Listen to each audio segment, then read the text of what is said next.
Hey guys, welcome back to the Four Amigos Podcast. My name's Ishan with an E. My name's Ane. And today we're talking about something incredibly important and something that is often overlooked.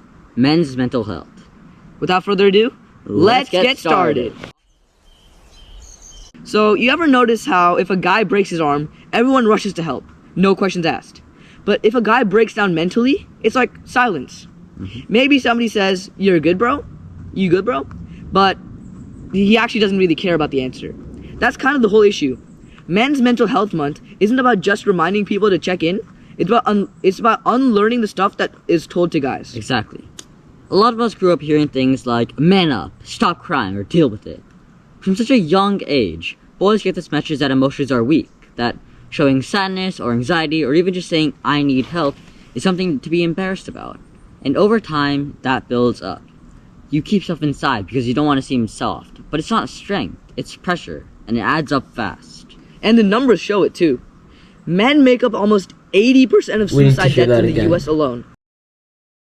80% of suicide deaths in the US alone. And at the same time, less than a third of the men who are struggling ever actually get help.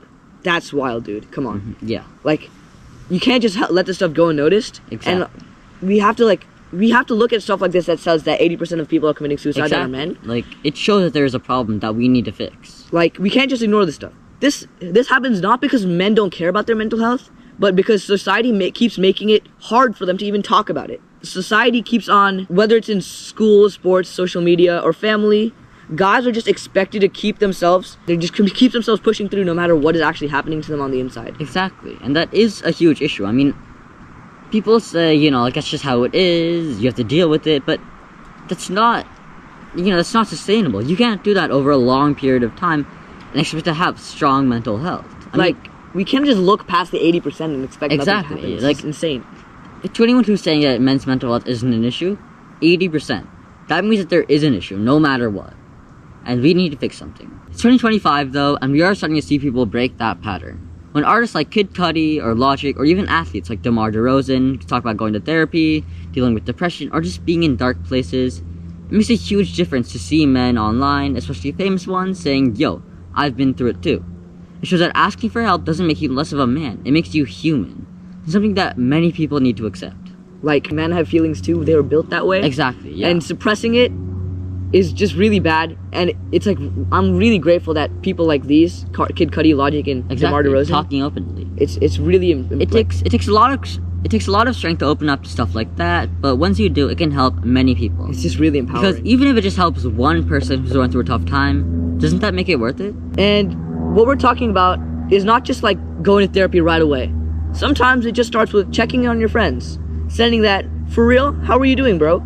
That kind of text. Letting your boys know that they can actually talk to you without being judged or laughed at. Mm-hmm. And maybe being the first to speak about that you're not okay, that can make a huge difference. Like, if nobody else can break the silence just keeps winning, and you need to beat the silence. Yeah.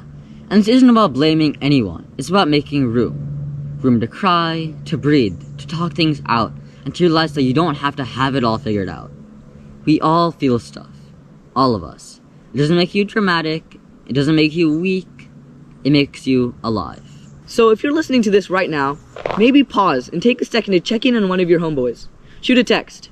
Start a conversation. Or just sit with yourself and be honest about what's going on in your head. There is no right way to handle it, but staying quiet forever, that is certainly not it. So let's keep talking and empower all the men who are forced to silently keep the pressure winning. Exactly. Everyone needs help at some point in their life, and there's no shame in admitting it. Thank you for sitting with us to hear us out, and happy Men's Mental Health Month. Without further ado, peace.